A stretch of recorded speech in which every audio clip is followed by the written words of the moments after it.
오늘 귀한 2부 예배 함께 하신 여러분 모두를 다시 한번 주님의 이름으로 환영합니다.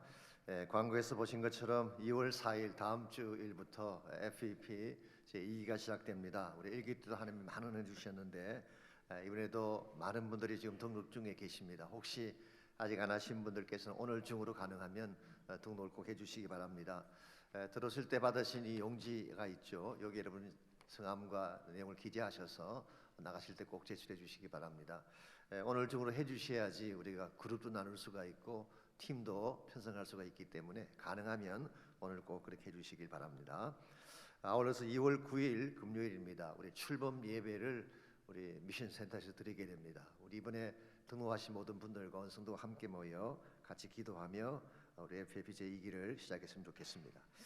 말레이시아 단기 선교팀 모집에 대한 광고가 있습니다. 선교 프로젝트가 시작이 됐고 또 우리 최정길 선교사님이 10년 이상 사역한 곳이기 때문에 저희들이 방문하고 또 사역 같이 하려고 하는 그런 계획을 가지고 있습니다.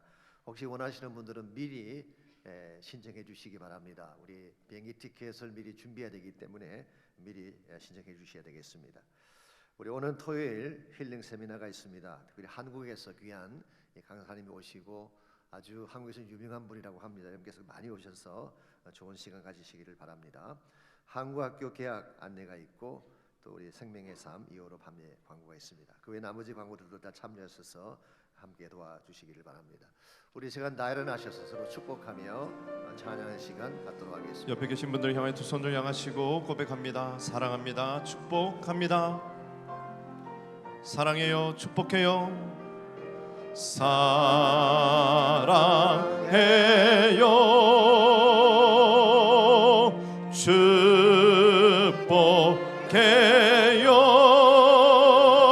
축복해요.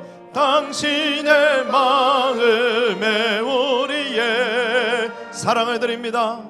사랑을 드려요. 사랑께 감사의 박수 드리겠습니다. 기도하겠습니다. 하나님 감사합니다. 복음으로 저희들을 구원해 주시고 우리 심령 가운데에 하나님 나라에 대한 비전을 품고 살게 하시는 것을 감사합니다. 저희 교회가 뉴 프론티어 선교를 개척하고 지경을 확장하기 위해 귀한 선교 훈련을 준비하는 가운데 있습니다. 하나님께서 FEP 제2기 가운데 기름 부어주시고 사도행전 같은 새로운 역사가 온 교회 가운데 일어날 수 있도록 은혜를 베풀어 주시옵소서. 이 시간 또한 소중한 예물을 주님 앞에 올립니다. 말씀에 순종해드리는 11조 헌물과 감사의 제목들, 선교와 섬김을 위해 드리지 모든 헌물을 축복하시고 믿음으로 헌신하고 주 앞에 헌금하는 모든 가정들을 더 복되게 하시고 부유롭게 하셔서 하나님 더 큰 영광 위에 살아갈 수 있도록 은혜 베풀어 주시옵소서. 감사하올 때 예수님의 이름으로 기도하옵나이다. 아멘.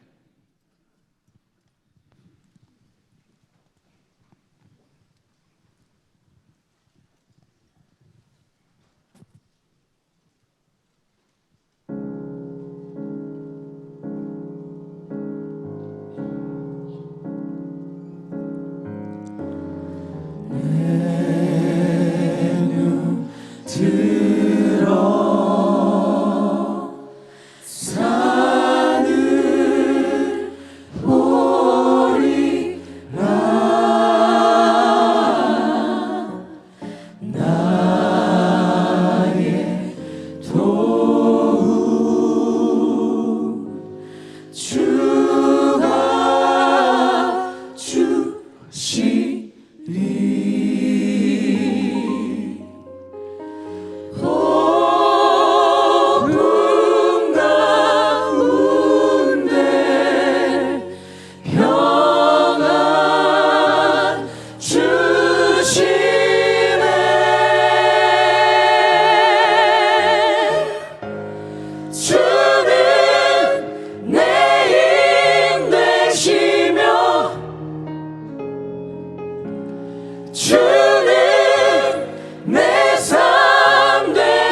손 들어 모든 찬양 드리리.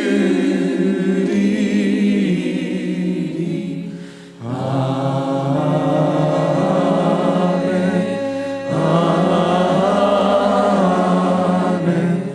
아멘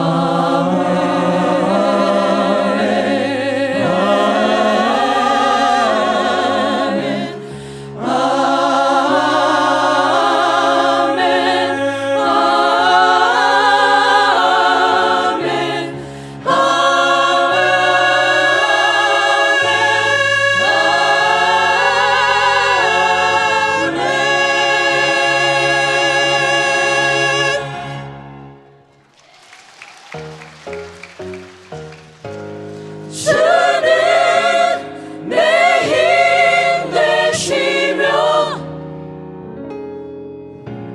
주는 내 삶 되시네. 손 들어 모든 찬양 드리리.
오래간만에 저희 교회 수준에 딱 맞는 그런 좋은 찬양을 해주셨습니다. 앞으로 아마 CTS 같은 데서 또 출연 요청이 안 들어올지 모르겠습니다만 기도 많이 해주시기 바랍니다. BSBC 중창단이 시작됐습니다. 기도해 주시고 또 많이 격려해 주시길 바랍니다. 계속해서 월시콰이에서 찬양으로 영광 돌려 주시겠습니다.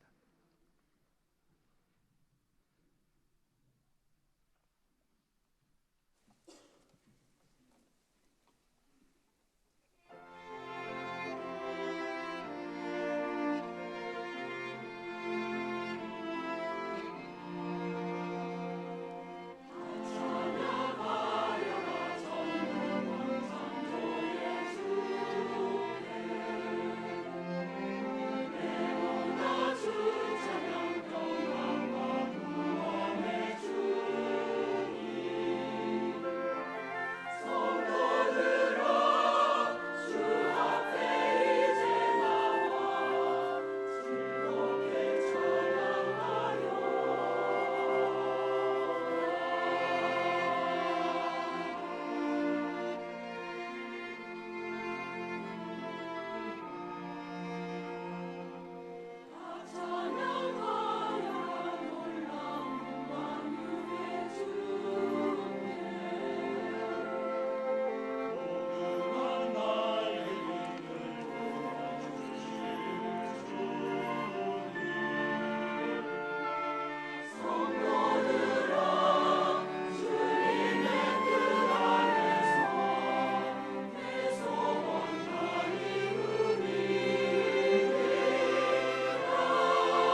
말씀 사무엘하 13장 20절에서 29절까지는 말씀을 다 함께 찾겠습니다.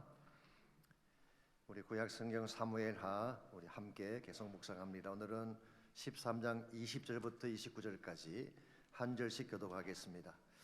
그의 오라버니 압살롬이 그에게 이르되 내 오라버니 암논이 너와 함께 있었느냐? 그러나 그는 내 오라버니이니 누이야 지금은 잠잠히 있고 이것으로 말미암아 근심하지 말라 하니라. 이에 다말이 그의 오라버니 압살롬의 집에 있어 처량하게 지내니라. 다윗 왕이 이 모든 일을 듣고 심히 노하니라. 압살롬은 암논이 그의 누이 다말을 욕되게 하였으므로 그를 미워하여 암논에 대하여 잘잘못을 압살롬이 말하지 아니하니라. 만 2년 후에 에브라임 곁 바알하솔에서 압살롬이 양털을 깎는 일이 있음에 압살롬이 왕의 모든 아들을 청하고 압살롬이 왕께 나아가 말하되 이제 종에게 양털 깎는 일이 있사오니 청하건대 왕은 신하들을 데리시고 당신의 종과 함께 가사이다 하니 왕이 압살롬에게 이르되 아니라 내 아들아 이제 우리가 다 갈 것 없다. 내게 누를 끼칠까 하노라 하니라. 압살롬이 그에게 간청하였으나 그가 가지 아니하고 그에게 복을 비는지라. 압살롬이 이르되 그렇게 하지 아니하시려거든 청하건대 내 형 암논이 우리와 함께 가게 하옵소서. 왕이 그에게 이르되 그가 너와 함께 갈 것이 무엇이냐 하되 압살롬이 간청하매 왕이 암논과 왕의 모든 아들을 그와 함께 그에게 보내니라. 압살롬이 이미 그의 종들에게 명령하여 이르기를 너희는 이제 암논의 마음이 술로 즐거워할 때를 자세히 보다가 내가 너희에게 암논을 치라 하거든 그를 죽이라. 두려워하지 말라. 내가 너희에게 명령한 것이 아니냐. 너희는 담대히 용기를 내라 한지라. 압살롬의 종들이 압살롬의 명령대로 암논에게 행하며 왕의 모든 아들들이 일어나 각기 노새를 타고 도망하니라. 아멘. 오늘날 자신감을 상실한 채 살아가는 사람들이 많습니다. 자신감을 상실하게 만드는 요인은 다양할 것입니다. 어떤 사람은 자신의 능력이 약화되면 자신감을 잃게 되죠. 어떤 이는 사회적 지위나 재정적 재정적인 상태가 열악하게 되면 자신감을 잃습니다. 어떤 사람은 외모에 대한 컴플렉스 때문에 자신감을 잃어버리기도 합니다. 남자들 같은 경우는 나이가 들어간다든가 직장에서 은퇴를 하면 대개 자신감이 많이 떨어진다고 합니다. 돈이라도 있고 반듯한 직장을 있을 때는 친구들도 찾아오고 식사를 하자는 사람들도 있지만 퇴직하고 집에 있으면 전화 거는 사람도 별로 없다고 합니다. 처음에는 잘해두던 가족도 슬슬 눈치를 주기 시작을 하고 자식들도 자기 말을 무시하는 것 같이 느껴지는 그런 상황. 그래서 자꾸만 기가 죽고 하고 싶은 말도 당당하지 못하게 되는 그런 상황이 오죠. 이와 같은 현상을 좀 전문적인 용어로 젖은 낙엽 신드롬이라고 부릅니다. 최근 몇 년 사이 일본에서 급부상한 신조어라고 합니다마는 낙엽이 떨어지면 빗자루를 썰어서 문 밖으로 내치지 않습니까? 그때 빗자루에 찰싹 달라붙어서 떨어지지 않으려고 바둥대는 낙엽, 이게 젖은 낙엽이죠. 남편들이 퇴직한 후에 비에 젖은 낙엽이 빗자루에 달라붙듯이 아내에게 붙어 다닌다고 해서 나온 그런 말이라고 합니다. 그래서 이사가는 날 남자는 대단히 긴장한다는 우스갯소리가 있지 않습니까? 와이프가 자기를 버리고 가면 어떡하나 해서 장롱 속에 들어가든지 와이프가 좋아하는 강아지를 안고 있는다는 그런 조크가 있습니다. 저도 지금은 남 이야기처럼 하고 있지만 언제 저도 젖은 낙엽 촉이 될지 who knows. 그러니까 평소에 잘하라 그런 말입니다. 그러나 여러분, 과연 자신감이라고 하는 것이 이런 외적인 능력이나 환경적인 조건에서 오는 것일까요? 물론 우리 모두는 인간이기 때문에 외적인 조건에 영향을 받지 않을 수는 없습니다. 세상적인 지위나 능력이 있으면 좀 더 당당하게 살 수 있는 것은 사실입니다. 그러나 그것이 절대적인 요소는 아닙니다. 비근한 예로 돈 많고 능력 있고 잘생긴 사람은 무조건 당당하게 잘 살고 있나요? 꼭 그렇진 않죠.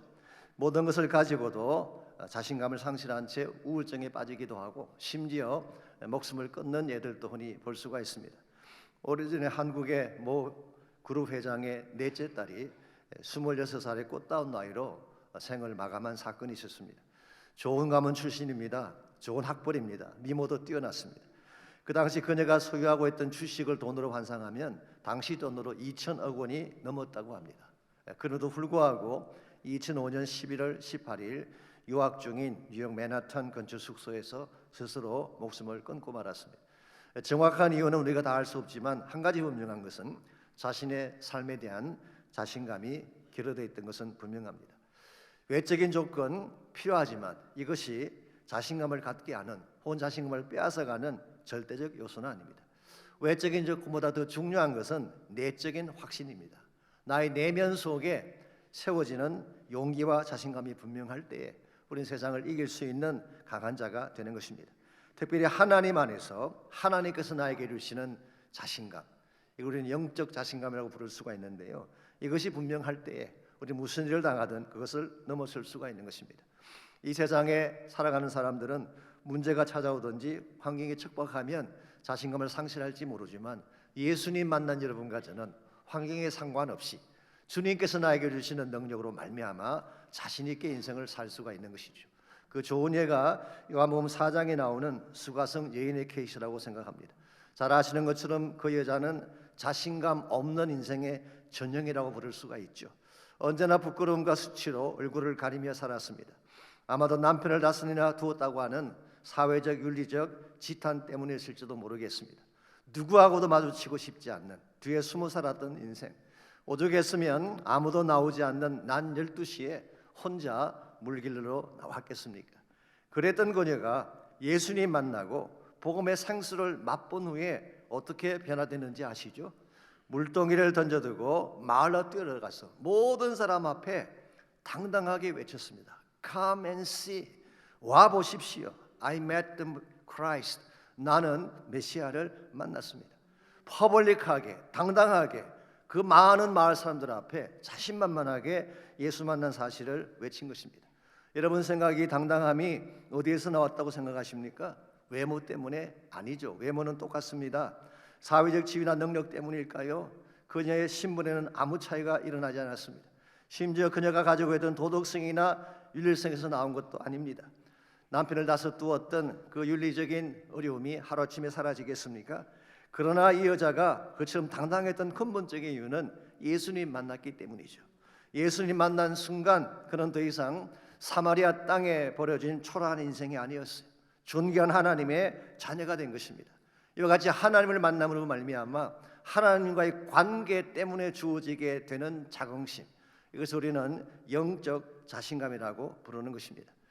엄격한 의미에서 참된 자신감은 나에게서 나오는 것이 아닙니다. 하나님으로부터 오는 것입니다. 그러므로 하나님과 바른 관계를 맺고 그분이 가지고 있는 능력을 공급받을 때에 여러분은 환경이나 조건에 상관없이 자신 있는 인생으로, 자신감을 가진 당당한 인생으로 살아갈 수 있게 되는 것입니다. 자, 그렇다면 어떻게 하면은 이와 같은 영적 자신감을 가지고 비록 우리 사는 삶의 터전은 험악하고 척박하지만 이 땅을 이겨내며 하나님 영광을 위해 바르게 살아갈 수 있을지 오늘 같이 봉독한 본문을 중심으로 그것을 함께 정리해 보려고 합니다.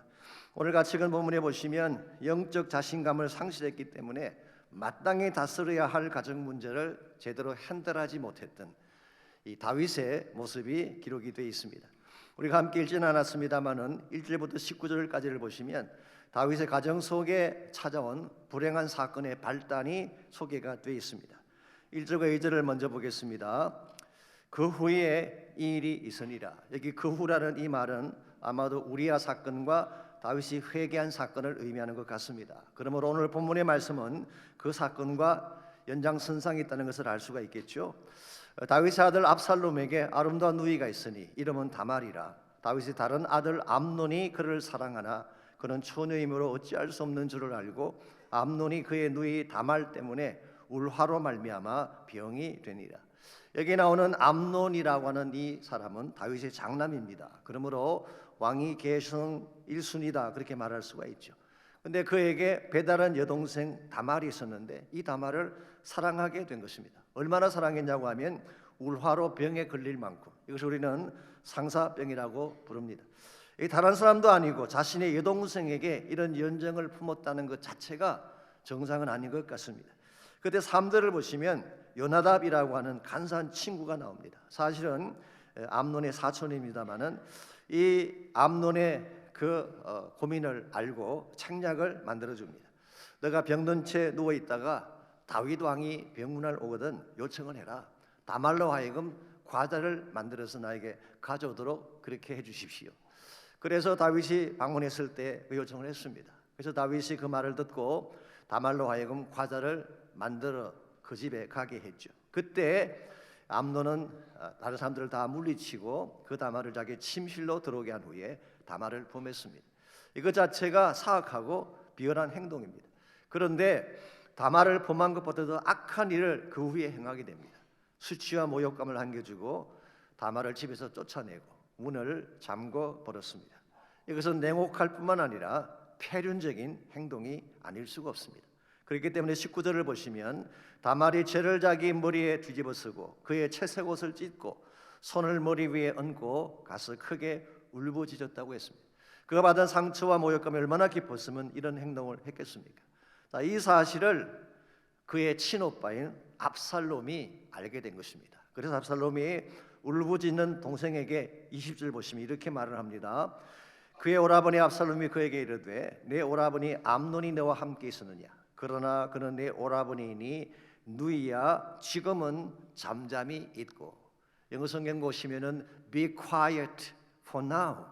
지금은 너가 침묵하고 가만히 있으라. 그렇게 제안을 했습니다. 그리고 22절을 보시게 되면 암논에 대해 잘잘못을 압살롬이 말하지 아니했다. 개역 한글 성경에서는 시비간에 말하지 아니했다. 이렇게 번역을 했습니다. 압살롬이 이 일에 대해서 암논에게 가서 1절 따지거나 질문하지 않고 침묵했다고 하는 뜻입니다. 여러분 이것이 무서운 것입니다. 화가 났을 때 금방 화를 내는 사람은 그렇게 무서운 사람이 아닙니다. 욱하고 화를 냈지만 금방 누그러 떨어지기 때문이죠. 그런데 화가 났으면 이것을 표출하지 않고 분노를 삼키며 때를 기다리는 사람, 이 무슨 사람입니다. 마음에 갈고 있던 그 복수의 칼이 언제 터져나올지 모르기 때문입니다. 오늘 본문에 소개된 압살롬이 이런 사람이었습니다. 그러므로 이것은 장차 엄청난 재앙을 몰고 올 수 있는 잠재력을 가진 그런 문제였는데 이 문제를 다윗은 어떻게 핸들했는지 아십니까? 21절 보겠습니다. 다윗 왕이 이 모든 일을 듣고 심히 노하니라. 그는 굉장히 분노했습니다.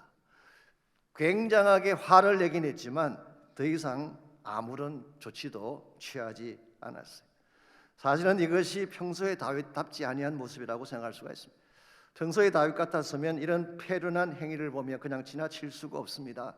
더구나 지금 암논 행했던 이것은 하나님의 율법을 깨뜨리는 범죄였습니다.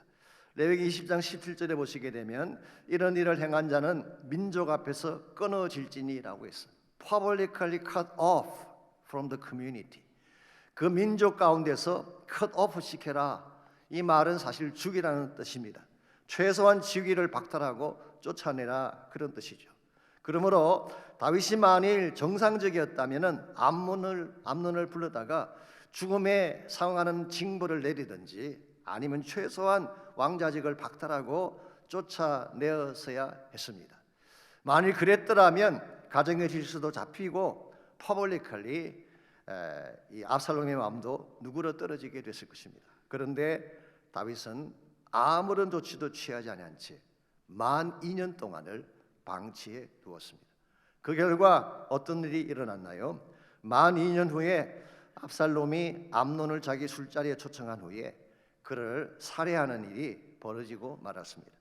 오라비가 이 동생을 범하는 천년을 깨뜨리는 일이 일어나더니 이제는 동생의 형을 죽이는 끔찍한 일이 다윗의 가정 안에 벌어진 것입니다. 자, 그렇다면 왜 다윗이 이 문제를 이렇게밖에 다루지 못했을까요? 자식에 대한 아버지 사랑 때문일까요? Maybe not. 아닐 가능성이 더 많습니다. 다윗은 흐물흐물한 사람이 아니었어요. 공과 사를 구별하는 바른 판단력을 가진 사람이기 때문에 자식에 대한 정 때문에 이렇게 했다고 보기는 어렵습니다. 혹은 어떤 주석가들이 제안하는 것처럼 암논이 왕위 계승 1순위자였기 때문에 그 당시 이미 어느 정도의 권세를 가지고 있지 않았겠습니까? 그래서 함부로 치지 못했다는 설명도 있습니다. 그러나 저는 거기에도 동의하지 않습니다. 왜냐하면 다윗은 그 옛날 물맷듯 한계를 가지고 골리앗을 이겼던 사람인데 이 정도를 두려워할 사람이 아닙니다. 더구나 지금 다윗은 마음만 먹으면 왕자들을 다 칠 수 있는 군사력과 권력을 가지고 있는 왕이었습니다. 이 모든 것을 다 가지고도 왜 다윗이 이처럼 무기력한 모습을 보였을까요? 이유는 딱 한 가지입니다. 영적 자신감을 상실했기 때문입니다. 자신도 똑같은 죄를 지었다고 하는 자책감이 마땅히 해야 될 바른 일을 하지 못하도록 가로막은 것입니다. 암논이 율법을 깨뜨려서 천율을 어겼다고 했지만 다윗도 동일한 죄를 범했잖아요. 남의 아내를 취하고 한 가정을 깨뜨렸습니다. 압살롬이 형을 죽였다고 하지만 자신도 충성스러운 부하인 우리아를 살해하지 않았습니까?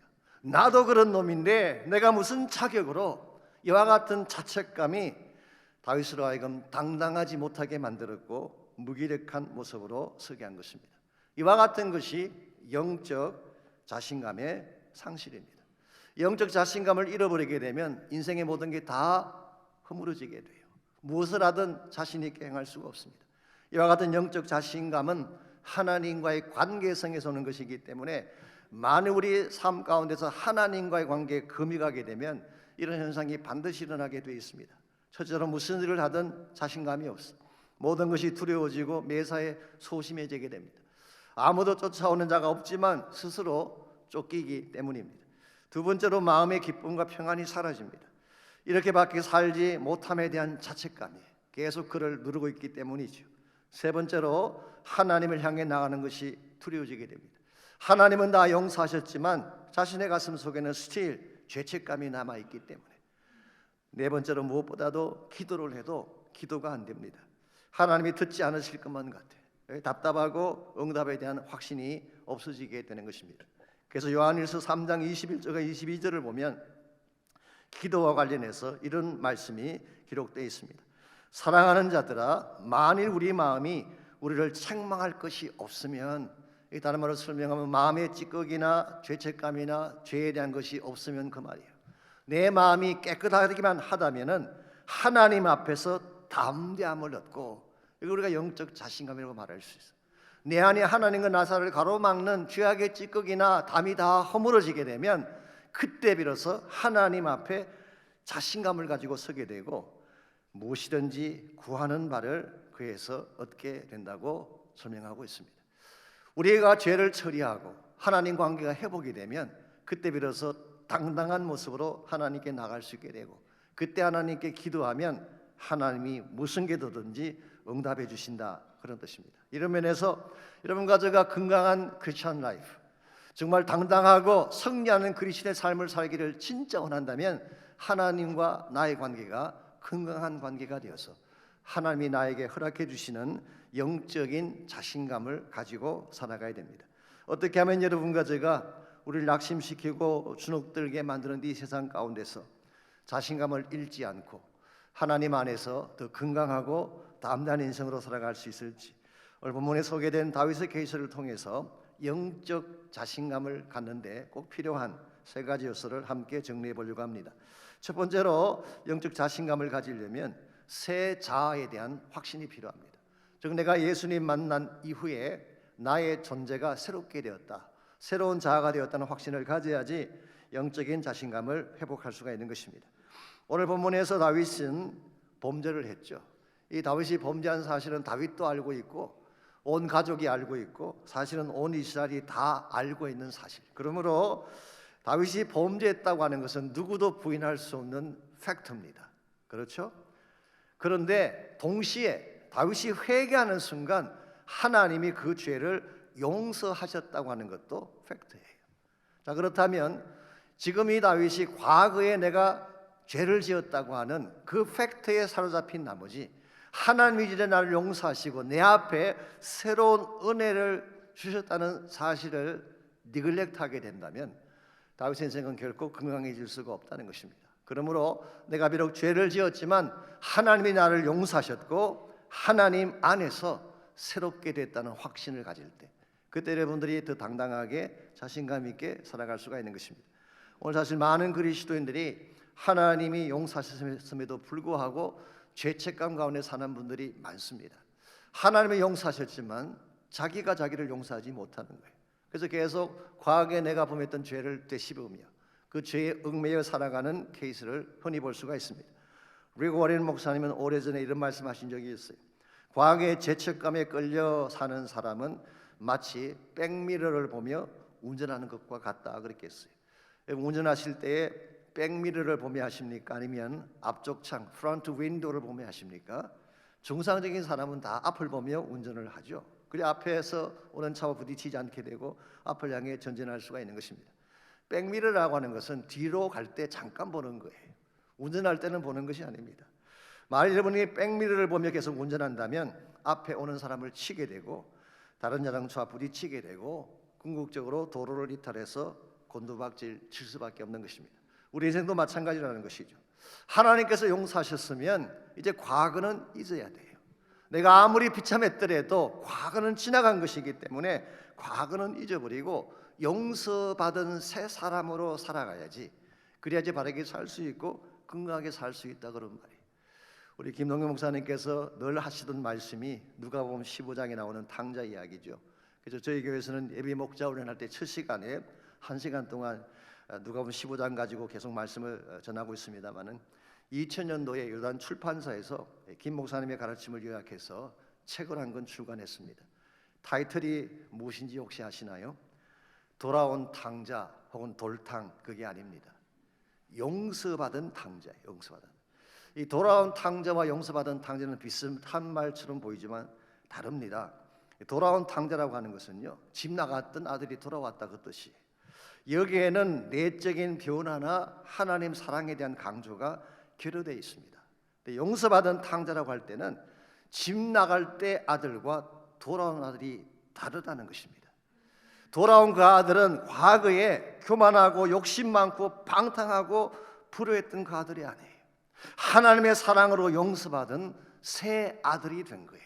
그래서 아버지가 그 아들을 기다리다가 동구 밖에서 그 아들을 품에 안아주시고 새로운 옷을 갈아입게 하시고 다시 새 반지를 그의 손가락에 끼워주고 그리고 죽었다가 다시 살아난 아들이다 그렇게 말씀하셨어요. 누가복음 15장 24절에 보게 되면 죽었다가 다시 살아난 아들. 영어 성경 봤더니요, For this my son was dead. 이 아들은 죽었던 아들이다. And is alive again. 나의 아들은 과거에 죽었던 아들인데 이제 살아난 아들이 되었다. 쉽게 말하면은 탕자였던 옛자는 죽게 되고 하나님 안에서 다시 살아난 아들, 그런 의미를 담고 있는 것입니다. 이게 사실은 새 피조물에 대한 컨셉이죠. 사도 바울은 고린도후서 5장 17절에서 그러므로 누구든지 그리스도 안에 있으면 새로운 피조물이라 이전 것은 지나갔으니 보라 새 것이 되었도다. 여러분이 예수님 만나는 순간 어떤 차원의 조그만 변화가 일어나는 것이 아니에요. 도덕적으로 조금 개선된다든가 삶이 조금 변화 그런 차원이 아니라 네이처 자체가 바뀌는 것입니다. 뉴 크리처가 되는 거예요. 다시 만든 새 창조물이 되는 것입니다. 여러분과 제가 이 사실을 확인할 때 나는 새로운 피조물이 되었다. 하나님이 그리스도에서 나를 새롭게 만들어서 새로운 자아가 됐다는 확신을 분명히 가질 때 여러분은 무슨 일을 당해도 주눅들지 않게 되고 하나님 자녀답게 살 수 있게 되는 것입니다. 잘 아시겠지만 사탄은 항상 우리의 과거를 들추려고 하죠. 과거에 내가 잘못했던 것을 계속 들추어내고 리마인드 시켜주는 것이 사탄의 일입니다. 그래서 우리가 무슨 일을 하려고 하면은 너 같은 게 뭘 그런 걸 할 수 있냐, 나쁘고럽지도 않니. 우리 과거의 잘못들을 계속 들추어내는 것입니다. 그때마다 여러분이 기억해야 될 유명한 말씀이 있죠. 그게 뭔가요? 사실 마르틴 루터가 소개했던 말씀인데요, 요한일서 1장 7절이죠. 우리가 죄인인 것은 맞습니다. 우리 모두가 다 더러운 것은 사실이에요. 그러나 그 아들 예수의 피가 우리를 모든 죄에서 깨끗게 하셨느니라. 이 확신을 여러분이 가질 때 여러분과 제가 정당하고 바른 인생으로 살아갈 수가 있는 것입니다. 이런 면에서 여러분들이 크리스찬 삶을 살아갈 때에 사탄의 음성에 귀 기울이지 마십시오. 나의 과거를 들추어내며 나의 연약함을 부각시키는 마귀의 음성에 귀 기울일 필요가 없습니다. 혹은 내 스스로 자책하며 나를 책망하는 그 음성에 묶일 필요도 없습니다. 지금도 여러분을 사랑하시고 여러분 심령 가운데 임재해 계시는 성령의 음성 들으시기를 바랍니다. 너는 여전히 내가 사랑하는 아들이야. 두려워하지 마라. 나는 너와 함께 가겠다. 그리고 나를 격려하고 이끄시는 하나님 음성을 듣고 살아가게 되면 여러분 무슨 일을 당하든 담대해질 수가 있게 되고 강한 자로 살 수 있게 되는 것입니다. 영적 자신감을 회복하려면 두 번째로 문제 실상을 바로 확인하고 거기에 대한 확신을 가지고 살아가야 됩니다. 일반적으로 사람들은 문제가 터지면요 실제보다 그것을 더 크게 보는 경향이 있죠. 그래서 싸워보기도 전에 포기하든지 패배하는 일들을 많이 볼 수가 있습니다. 그러나 건강한 크리스천은 그렇게 하지 않습니다. 문제가 일어나면 그 진상을 정확하게 파악하고 거기에 합당한 대응을 하는 것입니다. 그때 문제를 이겨내고 당당하게 살 수 있게 되는 것이죠. 23절부터 29절까지를 보시면 압살롬이 자기 형 암논을 살해하는 내용이 자세하게 기록되어 있는데요. 먼저 23절을 보겠습니다. 만 2년 후에 에브라임 곁 바알하솔에서 압살롬이 양털을 깎는 일이 있음에 압살롬이 왕의 모든 아들들을 초청했다고 했습니다. 자, 만 2년을 기다렸지만 다윗이 아무런 조치를 취하지 않게 되자 드디어 압살롬이 복수를 결행을 하는 것입니다. 그래서 양털 깎는 일이 있을 때, 이 말은 다른 말로 표현하면 추수기를 말하는 것입니다. 농사를 짓는 사람들은 추수기가 오면은 곡식을 거두어들이죠. 그걸 가지고 이제 잔치를 하는데 목축을 하는 사람, 유다 민족은 목축을 하는 사람 아닙니까? 유다 사람들은 양의 털을 깎는 그 시기가 추수하는 것이에요. 그때는 일반적으로 큰 잔치를 배설하고 많은 사람들을 초청하는데 압살롬은 왕자들을 다 초청을 했어요. 왕자들을. 자, 그랬는데 아마도 암논이 아직 여기 조인하지 않은 것 같습니다. 그래서 압살롬은 먼저 다윗에게 요청을 합니다. 꼭 와서 함께 해 주십시오. 사실 그 요청은 형식적인 거예요. 다윗이 국정에 바빠서 못한다는 걸 뻔히 알면서도 형식적으로 초청한 것입니다. 그랬더니 아니나 다를까 다윗이 나는 못 간다. 그러자 이제 말합니다. 왕이 못 오신다면 형님인 암논이라도 꼭 오게 해주십시오. 그래서 암논이 압살롬이 배설한 잔치에 참석을 하게 되는 것입니다. 그리고 술이 근하였을 때에 자기 부하들을 시켜서 죽인 내용이 기록되어 있습니다. 자, 29절을 보시게 되면 이와 같이 암논이 죽은 후에 다른 모든 왕자들이 노새를 타고 도망을 쳤다 이렇게 기록합니다. 이걸 보게 되면요, 이 압살롬은 암논에 대한 복수를 하기를 원했던 것이지 모든 왕자들을 죽일 마음은 없었어요. 자, 그래서도 불구하고 30절입니다. 압살롬이 왕의 모든 아들들을 죽이고 하나도 남기지 아니하였다는 소문이 다윗에게 이르매. 실제로는 암논만 죽고 다른 아들들은 다 살아갔는데 다윗은 압살롬의 손에 모든 왕자가 죽었다고 소식을 들은 것입니다. 그리고 나서 31절에 보면은 곧 일어나 자기 옷을 찢고 땅에 드러누웠다고 했어요. 36절에서는 심히 통곡했다 그렇게 기록이 되어 있습니다. 우리는 여기서 다윗이 지금 벌어진 문제의 진상도 잘 파악을 못했지만 그에 대한 대응도 잘못한 사실을 확인할 수가 있습니다. 사실 이때까지만 하더라도요, 압살롬이 다윗의 왕권을 찬탈할 마음은 갖지 않았던 것 같습니다. 사실 압살롬이 이런 일을 행한 것은 아무리 기다려도 왕이 액션을 취하지 않으니까 자기가 나서서 복수를 가한 것입니다. 자기 나름대로는 이것이 정의라고 생각을 하고 자기 형을 죽인 것입니다. 그런데 다윗은 이 상황을 다 잘 파악을 못했어요. 아마도 전체 왕자들을 다 죽이고 엄청난 일이 벌어졌다고 생각한 것이죠. 그리고 거기에 대한 대응도 보게 되면 잘못된 것입니다. 그는 분노하고 드러누워서 통곡을 했습니다. 자, 문제가 생겼을 때에 거기에 대해서 화를 내고 드러누워서 울기만 하면 문제가 해결이 되나요? 그것은 인간적인 수단에 불과한 것입니다. 정말 다윗이 이 문제의 심각성을 잘 깨닫고 정말 이 문제를 해결하기를 원했더라면 성소로 나아갔어야 했습니다. 그리고 하나님께 나아가서 전심을 다 토해내며 메어 달렸더라면 하나님께서 이 문제도 풀어내어 주시고 새로운 길도 열어주셨을 것인데 다윗은 그렇게 하지 아니하고 탄식하며 두려워하며 울고만 있었기 때문에 결국 나중에 다 아시겠지만 더 심각한 국민으로 압살롬이 들어가게 되죠. 여러분 가정의 인생도 마찬가지입니다. 문제가 왔을 때 그 문제를 정확하게 파악을 하고 바른 영적인 대책을 구해야지 문제에 눌리지 아니하고 담대함으로 승리할 수가 있는 것입니다.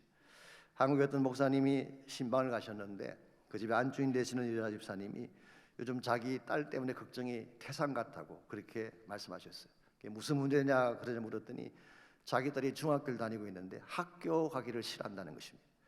옷을 사주며 달래도 안 되고 협박을 해도 안 되니 어떻게 하면 좋겠냐는 것입니다. 그때 목사님이 그 딸아이를 불러다 물었어요. 자, 왜 학교 가기 싫은 것이냐 그랬더니 공부하는 게 싫대요. 그럼 왜 공부가 싫으냐 또 물었더니 수능이나 시험을 봤다가 낙제해야 할까 두려워서 공부가 싫다는 것입니다. 자, 해보기도 전에 안 될 것을 두려워해서 아예 시도를 하지 않는다는 그런 딸의 답변이었습니다. 자, 그렇다면 여기서 이 딸아이의 문제가 뭘까요? IQ가 문제일까요? 학교 공부가 문제일까요? 아니면 시험의 점수가 문제일까요? 아닙니다. 마음의 두려움이 문제였어요. 떨어졌을 때 주변 사람들이 보낼 시선이 두려웠던 것입니다. 그래서 목사님께서 그 아이에게 성경을 가져오게 하고 디모데후서 1장 7절을 펴서 그 아이로 하여금 크게 읽게 했습니다. 하나님이 우리에게 주신 것은 두려워하는 마음이 아니요 오직 능력과 사랑과 절제하는 마음이. 그리고 물으셔서 하나님 주신 마음이 뭐라고? 두려워하는 마음이 아닙니다. 그래, 내가 이것만 확신하고 하나님이 나에게 주신 그 두려워하는 마음이라는 것을 분명히 알고 하나님을 신뢰하는 믿음으로 나가게 되면 뭐든 할 수가 있어. 그리고 그 딸의 머리에 손 얹고 안수기도를 했더니 그 아이가 크게 아멘 하더라고 합니다. 신비한 사실이 뭔지 아십니까? 이때부터 그 아이 얼굴이 밝아지고 시험 보는 것을 두려워하지 않고 열심히 공부하더니 몇 년 후에 한국의 유명한 의과대학 2군데 합격하는 그런 일이 일어났다고 합니다. 사랑하는 성도 여러분, 어떤 문제이건 미리 겁먹고 두려워할 필요 없습니다. 기도하면 되는 것입니다. 안 되는 것 같아도 아멘하고 순종하면 하나님께서 역사해 주시는 것입니다. 그러므로 정말 우리에게 필요한 것은 문제를 바라보고 두려워하고 setback하는 자세가 아니라 문제를 넘어서서 기도함으로 하나님께 나가는 자세가 훨씬 더 중요한 것입니다. 여러분과 제가 인생을 살아가는 과정에서 영적 자신감을 회복하려면 1차적으로는 내가 누구인가를 확인해야 돼요. 물론 우리는 죄인이었지만 예수 믿은 이후에 새 사람 된 나 자신, 하나님의 자녀가 된 나 자신을 확인하는 것이 첫 단계입니다. 두 번째는 절대로 문제를 두려워해서 안 됩니다. 내게 능력 주시는 자 안에서 모든 것을 할 수 있다는 확신을 가지고 하나님께 나갈 때 하나님이 우리를 승리자가 되게 하는 것입니다. 마지막 세 번째로 영적 자신감을 가지려면 하나님에 대한 바른 확신이 필요합니다. 내가 누구에 대한 확신, 문제가 무엇인가에 대한 확신도 필요하지만 하나님이 어떤 분인가에 대한 확신이 분명할 때 영적 자신감을 갖게 되는 것입니다. 흔히 인생을 살다가 잘못을 범하게 되면요, 혹은 실수를 하게 되면 하나님이 나를 떠나지 아니할까 그렇게 염려하는 분이 계세요. 오늘 우리가 죄를 짓게 되면요 그렇게 느낄 수는 있습니다. 범죄하게 되면 하나님 멀리 계신 것처럼 보이고 기도해도 듣지 않을 것처럼 느껴지는 것은 사실이죠. 그런데 자세히 보면 그렇지 않다는 사실을 발견할 수가 있습니다. 하나님은요 우리가 죄를 짓건 죄를 짓지 않건 언제나 그곳에 계십니다. 하나님의 사랑은 언제나 동일하고 하나님의 은혜는 언제나 동일합니다. 근데 문제가 뭐냐고 하면 죄를 지으면 내가 하나님을 떠나가는 거예요. 그러므로 범죄하면 하나님 우리를 떠나가셨다기보다는 우리가 하나님을 떠나가는, 하나님의 사랑의 변화가 일어났다기보다는 죄가 하나님 그릇을 가로막기 때문에 그 사랑과 은혜를 누리지 못하는 것입니다. 그러므로 정말 건강한 인생을 살려면 다시 하나님 안으로 들어가면 돼요. 하나님을 나의 주인으로 삼고 그분의 말씀을 따라 순종하며 살아가게 되면 우리 인생에는 새로운 역사들이 일어나게 되는 것입니다. 오래전에 제가 새벽 기도회 때 신명기 말씀 가지고 이렇게 오랫동안 강의한 적이 있는데요. 신명기의 주제 중에 하나가 축복과 저주에 대한 말씀이죠. 27장, 28장 보게 되면 축복과 저주에 대한 말씀이 나옵니다. 이스라엘 지파들을 두 그룹으로 나누고 한 그룹은 그리심 산에 올라가게 하고 또 한 그룹은 에발 산에 올라가게 한 후에 각각 축복과 저주를 선포하게 하는 그 말씀이 거기에 나옵니다. 그 말씀 보게 되면 얼핏 보게 되면 축복 따로 있고 저주가 따로 있는 것처럼 보이지만 자세히 보면 그런 뜻이 아닙니다. 하나님 안에 있으면 축복이에요. 하나님 바깥에 있으면 저주인 것입니다. 내가 어느 산에 올라갔냐, 어떤 그룹에 속했냐가 중요한 게 아니라 하나님 안에 있으면 축복이에요. 어떤 길을 걷더라도 축복이에요. 그러나 아무리 많은 걸 갖추어도 하나님 떠나가면 저주라는 사실을 신명기가 우리에게 잘 교훈하고 있습니다. 여러분, 결국 키는 하나님이에요. 우리가 비록 곁길로 나갔을지라도 지금이라도 우리의 죄를 자백하고 하나님의 은혜 앞으로 나가게 되면 하나님은 받아주시고 우리 편이 되어주셔서 우리에게 새로운 능력을 부어주시는 것입니다.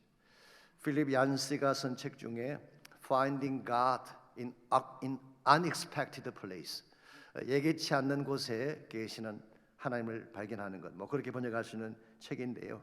우리말 번역은 하나님 웬일이세요? 그렇게 번역을 했더라고요. 조금 경박한 번역같이 느끼긴 합니다만은 그 책에 이런 말이 나옵니다. 하나님이 계심을 믿는 것만으로 충분하지 않다. 대부분 그것은 믿는다. 그러나 그것만으로 상처가 치유되거나 문제가 떠나가진 않는다. 참된 기적을 맛보려면 하나님의 능력에 접속돼야 한다. 참 귀한 말씀이죠.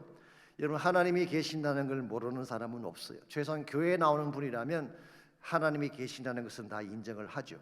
그런데 하나님이 계신다는 걸 인정하는 것하고 하나님에게 커넥트 되는 것은 다른 것입니다. 여러분께서 아무리 하나님을 인정해도 하나님과 연결되어 있지 않으면 참된 능력을 경험할 수가 없습니다. 아무리 우리가 부족하고 연약해도 그 능력에 접속되는 순간 기적이 일어나는 것입니다. 우리가 아무리 말라 있어도 그 사랑에 접속되는 순간 원수를 용서하게 되는 거예요. 우리가 아무리 척박한 악한 세대 속에 살아가도 하나님의 거룩함에 접속되는 순간 죄를 이길 수 있게 되는 것입니다. 그러므로 문제가 아무리 크고 환경이 아무리 척박해도 하나님 안에 들어가기만 하면 하나님은 모든 것을 준비하셨다가 여러분에게 베풀어 주시고 여러분 삶을 강하고 담대한 인생으로 변화시켜 주시는 것입니다. 제가 작년 성탄 뱅퀴트에 참석을 했다가 제 테이블 앞에 앉으신 집사님에 대한 간증을 얼마 전에 한 적이 있는데요. 그 후편이 있습니다. 이분이 약 5년 6년 전에 허리 디스크에 심각한 문제가 있어서 이 걷는 것조차 힘들 정도로 굉장히 아프셨다고 합니다. 그래서 수술을 하기 위해 병원에 날짜까지 예약을 했습니다. 이제 어느 날 수술하겠다고 다 예약을 하고 준비를 다 시켰는데요. 그때 마침 저희 교회가 가을 특세 기간이었습니다. 그래서 힘들긴 하지만 교회에 나가서 한번 목사님께 기도를 받아보자. 그래서 이분이 보행 보조기를 끌고 재단 앞으로 나왔어요. 그리고 안수 기도를 받고 가셨는데요. 신기하게도 그때부터 통증이 사라진 거예요. 하나님이 기적적으로 치유해 주신 것입니다. 그래서 병원에 다시 연락을 했습니다. 수술 날짜를 취소해 달라고. 병원에서 난리가 났죠. 스케줄 다 잡아 놓았는데 이제 와서 이러면 어떡하느냐고. 그러나 여러분 생각해 보십시오. 아프지도 않은데 스케줄 때문에 일부러 수술 받을 필요는 없잖아요. 결국 이제 수술을 받지 않고 살아오셨는데 지금까지 5년 6년이 지났지만 전혀 허리가 아프지 않는 무슨 일이 벌어진 것입니까? 지금도 이분은 파킹 섬기는 사역을 하고 계세요. 이건 제가 한 일이 아닙니다. 그분이 믿음을 가졌을 때 하나님과 커넥트 되는 순간 하나님의 능력이 그분에게 임하게 된 것입니다. 그러므로 이와 같은 기적은 누구에게나 일어날 수 있어요. 여러분, 진실과 믿음으로 하나님께 커넥트 되기만 한다면 누구에게나 이와 같은 기적은 일어날 수가 있는 것입니다. 사랑하는 성도 여러분, 우리 주는 위대하시며 능력이 많으신 분입니다. 상한 자를 고치시며 상처를 삼으시는 하나님, 그분은 별들의 숫자를 헤시고 이름을 붙이시는 창조자이십니다. 그가 구름으로 하늘을 덮으시며 땅을 위하여 비를 준비하시면 어떤 땅에도 꽃이 피어나게 되고 사막 같은 곳에도 백합꽃이 피어나는 아름다운 역사가 일어납니다. 그러므로 우리가 해야 할 일은 바로 그 하나님을 찬양하고 경배하고 그분의 임재 앞에 나가는 것입니다. 그때 하나님이 여러분의 삶을 강한 자로 만들어 주시고 담대하게 변화시켜 주셔서 이 땅을 이기고 정복하게 만들어 주십니다. 이 시간 함께 기도하기를 원하는데요. 혹시라도 이 시간 기도하는 가운데 하나님과 나 사이를 점검해 보시고 혹시라도 가로막힌 담이 있다면 이걸 이 시간 깨뜨리시기 바랍니다. 그것이 죄악의 담이든 혹은 불신앙의 담이든 아직도 처리하지 못한 선뿌리나 분노나 상처에 대한 담이든 이걸 다 십자가 앞에 가지고 나가셔서 깨뜨리시기 바랍니다. 그리고 하나님과 커넥될 수 있도록, 하나님과 연결될 수 있도록 기도하십시오. 믿음으로 하나님과 연결되는 순간 하나님의 능력이 임합니다. 사랑이 임합니다. 거룩한 능력이 여러분에게 임하게 되는 것입니다. 그러므로 정말 믿음으로 주님 붙잡기를 원하고, 믿음으로 간구하기를 원하고, 믿음으로 하나님께 나가는 시간이 있기를 원합니다. 참 목소리로 우리 믿음으로 선포하며 기도하겠습니다. 하나님 감사합니다. 우리를 사랑해 주시고 우리에게 이와 같은 은혜를 베풀어 주시니 감사합니다. 비록 우리는 실패했을지라도, 우리는 연약할지라도 강하신 하나님과 연결되기만 하면 그 능력이 나의 능력이 되고, 그 거룩함이 나의 거룩함이 되고, 그 생명의 파워가 나에게 임한다는 사실을 믿습니다. 어떠한 문제를 가지고 있든지, 어떠한 질병 가지고 있든지 염려하지 않게 하시고, 기도하는 저희가 되게 하여 주옵소서. 보좌를 붙잡는 저희가 되게 하셔서 하나님의 능력 공급받게 하시고, 치료함 받게 하여 주시고, 주님의 권세 가운데에 새 힘을 얻어서 주의 영광 가운데 달려갈 수 있는 강하고도 담대한 인생 다 되게 하여 주시옵소서.